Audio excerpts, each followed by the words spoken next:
cannot safely be ascribed to ignorance unless we are sure it was not dictated by policy. And we are not sure at all. His silence is, in contrast to the author of the Paramatta Manjusa, are sometimes notable in this respect. The popular novel called Buddhaghosa Party, which was composed in Burma by an elder called Mahamogala perhaps as early as the 15th century, is less dependable. But a survey without some account of it would be incomplete. So here is a preface. Near the Bodhi tree at Gaya there was a town called Ghosa. Its ruler had a Brahmin chaplain called Kesi married to a wife called Kesini. An elder bhikkhu, who was a friend of Kesi, used to wonder, when the Buddha's teaching was recited in Sinhalese, and people did not therefore understand it, who would be able to translate it into Magadhan. He saw that there was the son of a deity living in the Tavatyasa heaven, whose name was Ghosa and who was capable of doing it. This deity was persuaded to be reborn in the human world as the son of the Brahman Kesi. He learnt the Vedas. One day he sat down in a place sacred to Vishnu and ate peas. Brahmins angrily rebuked him, but he uttered a stanza, the pea itself is Vishnu. Who is there called Vishnu? And how shall I know which is Vishnu? And no one could answer him. Then one day while Kesi was instructing the town's ruler in the Vedas, a certain passage puzzled him, but Ghosa wrote down the explanations on a palm leaf, which was found later by his father. Chapter 1. Once when the elder bhikkhu was invited to Kesi's house for a meal, Ghosa's mat was given to him to sit on. Ghosa was furious and abused the elder. Then he asked him if he knew the Vedas and any other system. The elder gave a recitation from the Vedas. Then Ghosa asked him for his own system, whereupon the elder expounded the first triad of the Abhidhamma schedule, on profitable, unprofitable, and indeterminate thought arisings. Ghosa asked whose the system was. He was told that it was the Buddha's and that it could only be learnt after becoming a bhikkhu.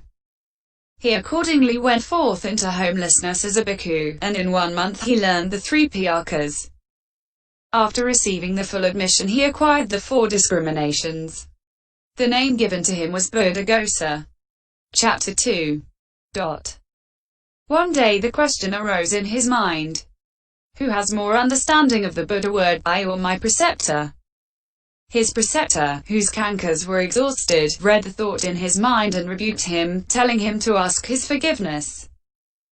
The pupil was then very afraid, and after asking for forgiveness, he was told that in order to make amends he must go to Sri Lanka and translate the Buddha word sick from Sinhalese into Magadhan. He agreed, but asked that he might first be allowed to convert his father from the Brahmin religion to the Buddha's teaching. In order to achieve this he had a brick apartment fitted with locks and furnished with food and water. He set a contrivance so that when his father went inside he was trapped. He then preached to his father on the virtues of the Buddha, and on the pains of hell resulting from wrong belief. After 3 days his father was converted, and he took the 3 refuges. The son then opened the door and made amends to his father with flowers and such things for the offence done to him. Kesi became a stream enterer. Chapter 3. This done, he set sail in a ship for Sri Lanka. The Mahathera Buddhadatta 14 had set sail that day from Sri Lanka for India. The 2 ships met by the intervention of Sakka, ruler of gods. When the 2 elders saw each other, the elder Buddhaghosa told the other, "The Buddha's dispensation has been put into Sinhalese. I shall go and translate it and put it into Magadhan." The other said, "I was sent to go and translate the Buddha word and write it in Magadhan. I have only done the Jinala Okara, the Dantavayisa, the Datuvayisa and the Bodhavayisa, not the commentaries and the sub-commentaries." Ika. If you, sir, are translating the dispensation from Sinhalese into Magadhan, do the commentaries to the 3 piyakas. Then praising the elder Buddhaghosa, He gave him the gall nut, the iron stylus, and the stone given him by Sakka, ruler of gods, adding, "If you have eye trouble or backache, rub the gall nut on the stone and wet the place that hurts. Then your ailment will vanish." Then he recited a stanza from his Jinala. The other said, "Venerable sir, your book is written in very ornate style. Future clansmen will not be able to follow its meaning. It is hard for simple people to understand it. Friend Buddhaghosa, I went to Sri Lanka before you to work on the Blessed One's dispensation. But I have little time before me and shall not live long. So I cannot do it. Do it therefore yourself, and do it well." Then the two ships separated. Soon after they had completed their voyages, the elder Buddhadatta died and was reborn in the two-zeta heaven. Chapter 4. The elder Buddhaghosa stayed near the port of Devajahana in Sri Lanka. While there he saw one woman water carrier accidentally break another's jar, which led to a violent quarrel between them with foul abuse. Knowing that he might be called as a witness, he wrote down what they said in a book. When the case came before the king, the elder was cited as a witness.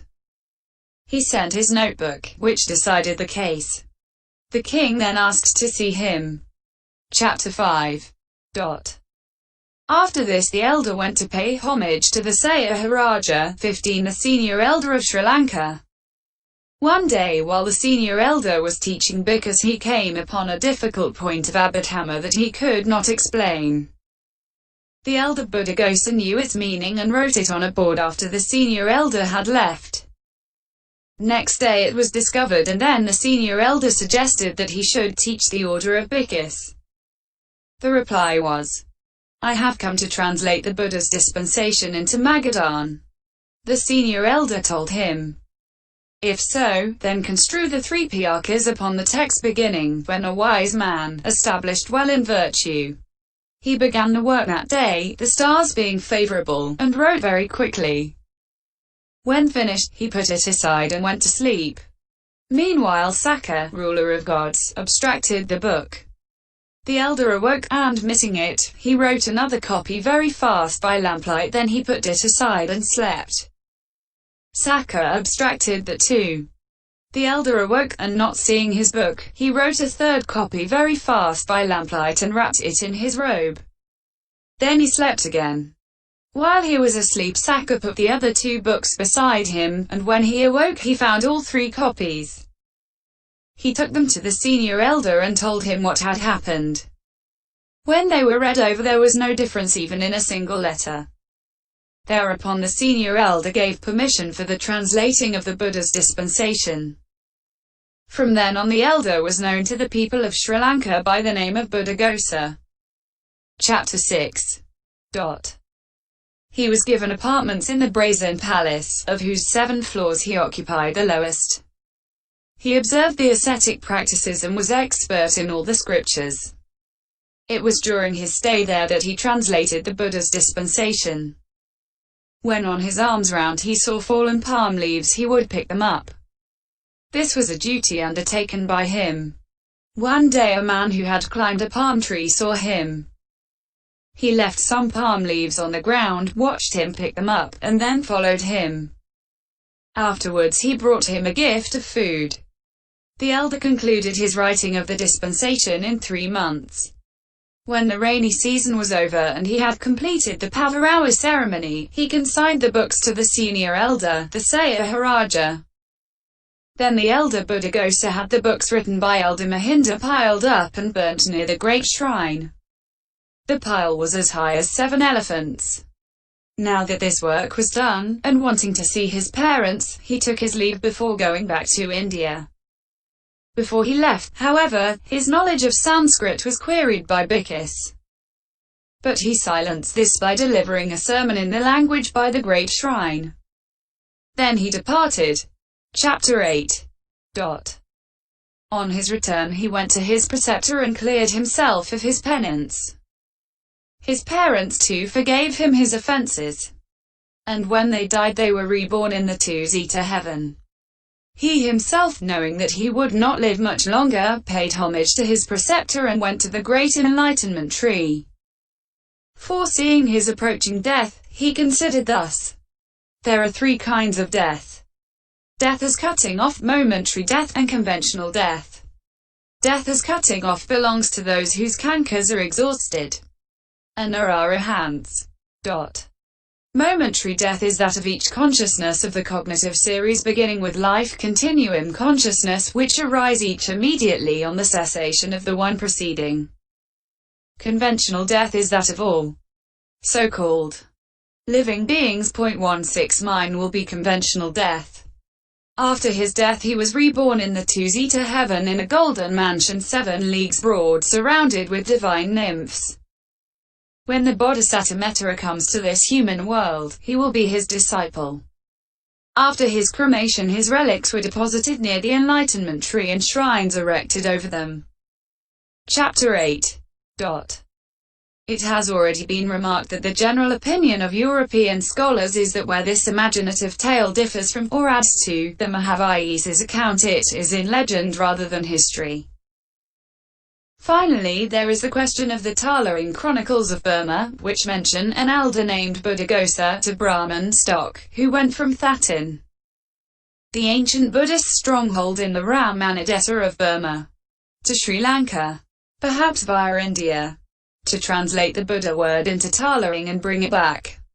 It is hard to evaluate this tradition on the evidence available. But according to the opinion of the more reliable Western scholars, another elder of the same name is involved here. 17. What can be said of the Visuddhimagga's author without venturing into unfounded speculation is now exhausted, at least in so far as the restricted scope of this introduction permits. The facts are tantalizingly few. Indeed, this, like many scenes in Indian history, has something of the enigmatic transparencies and uncommunicative shadows of a moonlit landscape, at the same time inescapable and ungraspable. Some answer has, however, been furnished to the two questions. Why did he come to Sri Lanka? And why did his work become famous beyond its shores? Trends such as have been outlined, working not quite parallel on the Theravada of India and Sri Lanka, had evolved a situation favoring a rehabilitation of Pali, and consequently the question was already one of interest not only to Sri Lanka, where the old material was preserved. Again, the author possessed outstandingly just those personal qualities most fitted to the need: accuracy, an indefatigable mental orderliness, an insight able to crystallize the vast, unwieldy, accumulated exegesis of the Tipitaka into a coherent workable whole with a dignified vigorous style, respect for authenticity and dislike of speculation, and, in the circumstances not at all paradoxically, preference for self-effacement. The impetus given by him to Pali scholarship left an indelible mark on the centuries that followed, enabling it to survive from then on the Sanskrit siege as well as the continuing schism and the political difficulties and disasters that harassed Sri Lanka before the Second Renaissance. A long epoch of culture stems from him. His successors in the great monastery tradition continued to write in various centers in South India till the 12th century or so, while his own works spread to Burma and beyond. Today in Sri Lanka and Southeast Asia his authority is as weighty as it ever was and his name is venerated as before. The Vimutttimagga. Besides the books in Sinhala Bhattacharya Buddhaghosa names is available to him, which have all disappeared. There was also a manual, existing now only in a Chinese translation of the 6th century CE, presumed to have been written in Pali. Bhattacharya Buddhaghosa himself makes no mention of it, but his commentator, Bhattacharya Dharmapala, writing perhaps within 2 centuries of him, mentions it by name. CCH 3 M.19. The Visuddhimagga refutes a certain method of classifying temperaments as unsound. The elder Dharmapala ascribes the theory refuted to the Vimutttimagga. The theory refuted is actually found in the Chinese version. Then other points rejected by the Visuddhimagga are found in the Vimuttimagga. Some of these are attributed by the elder Dharmapala to the Abhayagiri monastery. However, the Vimuttimagga itself contains nothing at all of the Mahayana, its unorthodoxies being well within the Hinayana field. The book is much shorter than the Visuddhimagga.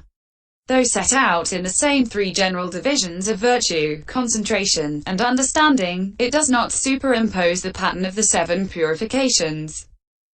Proportionately much less space is devoted to understanding, and there are no stories. Though the appearance in both books of numbers of nearly identical passages suggests that they both drew a good deal from the same sources, the general style differs widely.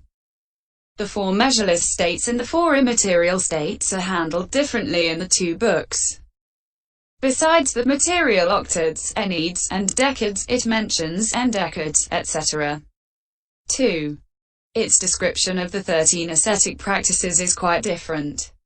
Also Abhidhamma, which is the keystone of Bhajantakariya Buddhahosa's exegesis, is not used at all in the Vimuttimagga. Aggregate truths, etc. do not in themselves constitute Abhidhamma in the sense of that Piyaka. There is, for instance, even in its description of the consciousness aggregate, no reference to the Dharma Saugwi's classification of 89 types, and nothing from the Pahana. And though the cognitive series is stated once in its full form, in ch. 11, no use is made of it to explain conscious workings. This Vimuttimagga is in fact a book of practical instructions, not of exegesis. Its authorship is ascribed to an elder Upatissa, but the mere coincidence of names is insufficient to identify him with the Arahant Upatissa. Prior to 3rd cent.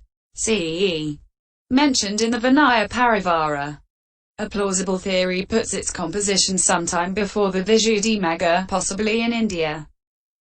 That is quite compatible with its being a product of the great monastery before the Visuddhimagga was written, though again evidence is needed to support the hypothesis. That it contains some minor points accepted by the Abhayagiri monastery does not necessarily imply that it had any special connections with that center. The source may have been common to both. The disputed points are not schismatical. Bhajantakariya Buddhaghosa himself never mentions it. Trends in the development of Theravada doctrine. The doctrines, Dharma, of the Theravada Pali tradition can be conveniently traced in 3 main layers. Opening parenthesis. 1. The first of these contains the main books of the Pali Sutta Piyakas. Opening parenthesis. 2. The second is the Abhidhamma Piyaka, notably the closely related books, the Dharma Saugwi, Vibhaga, Pahana. Opening parenthesis. 3. The third is the system which the author of the Visuddhimagga completed, or found completed, and which he set himself to edit and translate back into Pali. Some further minor developments took place subsequently, particularly with the 12th century. Question mark. Closing parenthesis. Abhidhamma Thasaragaha, but they are outside the present scope. The point at issue here is not the much debated historical question of how far the Abhidhamma books, leaving aside the Kathavathu, were contemporary with the Vinaya and Suttas, but rather what discernible direction they show in evolution of thought. Opening parenthesis. 1. The Suttas being taken as the original exposition of the Buddha's teaching. Opening parenthesis. 2. The Abhidhamma Piyaka itself appears as a highly technical and specialized systematization, or complementary set of modifications built upon that. Its immediate purpose is, one may say, to describe and pinpoint mental constituents and characteristics and relate them to their material basis and to each other, with the secondary object perhaps to providing an efficient defense in disputes with heretics and exponents of outsiders' doctrines. Its ultimate purpose is to furnish additional techniques for getting rid of unjustified assumptions that favor clinging and so obstruct the attainment of the extinction of clinging. Various instruments have been forged in it for sorting and resorting experience expressed as dharmas. CCH 7 N.1. These instruments are new to the suttas, though partly traceable to them. The principal instruments peculiar to it are three. Opening parenthesis. A. The strict treatment of experience, or the knowable and knowledge, using the words in their widest possible sense, in terms of momentary cognizable states, Dharma, and the definition of these states, which is done in the Dharma Saugawi and Vibhaga. Opening parenthesis. B. The creation of a schedule, matika, consisting of a set of triple, tika, and double, dukkha, classifications for sorting these states, and C. The enumeration of 24 kinds of conditioning relations, pakaya, which is done in the Pahana. The states as defined are thus, as it were, momentary stills. The structure of relations combines the stills into continuities.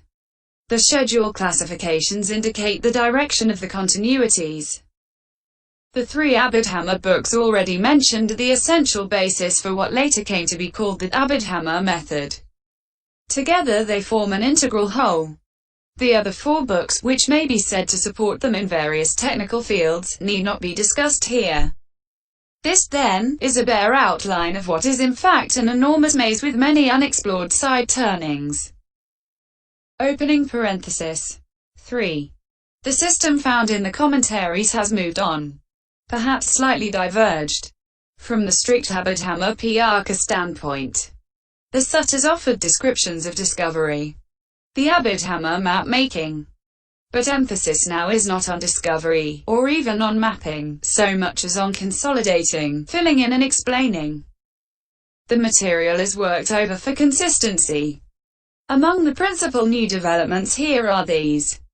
The cognitive series, Chitta Vritti, in the occurrence of the conscious processes organized, CCH, IV, N.13 and Table V, and completed, and its association with three different kinds of karma is laid down.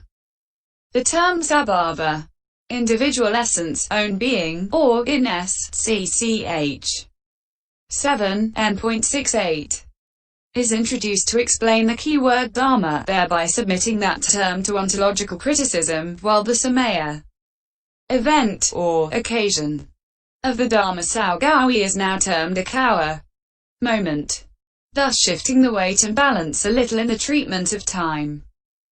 Then there is the specific ascription of the three instants, kawa, 2, arising, presence and dissolution, upadahiti bhaga, to each moment, kawa, 1, material moment, being calculated to last as long as 16 mental moments, XX.24, DHS are 60.18 new to the Pyakas are also the rather unwieldy enumeration of concepts. Panati, CCH 8N.11, and the handy defining formula of word meaning, characteristic, function, manifestation, and proximate cause. Locus, semicolon. Also many minor instances such as the substitution of the specific, heart basis for the Pahana's material basis of mind, the conception of material octades, etc. The detailed descriptions of the 32 parts of the body instead of the bare enumeration of the names in the suttas. 31 in the four Nikayas and 32 in the Kudakapaha and the Paisambhidamaga. And many more. And the word paramatta acquires a new and slightly altered currency. The question of how much this process of development owes to the post-Mauryan evolution of Sanskrit thought on the Indian mainland, either through assimilation or opposition, still remains to be explored, like so many others in this field. The object of this sketch is only to point to a few landmarks. The Paramatta Manjusha. The notes to this translation contain many quotations from the commentary to the Visuddhimagga, called the Paramatta Manjusa or Maharika. It is regarded as an authoritative work. The quotations are included both for the light they shed on difficult passages in the Visuddhimagga and for the sake of rendering for the first time some of the essays interspersed in it. The prologue and epilogue give its author as an elder named Dharmapala, who lived at Bhadaratta. identified as near Chennai. This author, himself also an Indian, is usually held to have lived within 2 centuries or so of Bhajantakariya Buddhaghosa. There is nothing to say that he ever came to Sri Lanka. The Visuddhimagga quotes freely from the Paisambhidamagga, the commentary to which was written by an elder named Mahanama. Date in the middle period and place of residence uncertain. Mostly but not quite always. The elder Dharmapala says the same thing, when commenting on these quoted passages, as the elder Mahanama, but in more words. 19 He relies much on syllogisms and logical arguments. Also there are several discussions of some of the systems of the 6 schools of Brahmanical philosophy. There are no stories. This academic writer is difficult, formalistic, and often involved very careful and accurate. Various other works are attributed to him. Some main threads in the Visuddhimagga. The Visuddhimagga is probably best regarded as a detailed manual for meditation masters, and as a work of reference. As to its rather intricate construction, the list of contents is given rather fully in order to serve as a guide to the often complicated form of the chapters and to the work as a whole. In addition, the following considerations may be noted. Chapters I and II, which deal with virtue as the practice of restraint, or withdrawal, need present no difficulties. It can be remarked here, though, that when the Buddhist ascetic goes into seclusion, restrains the sense doors, it would be incorrect to say of him that he leaves the world, for where a man is, there is his world, loka, as appears in the discourse quoted in 7.36 cf. Also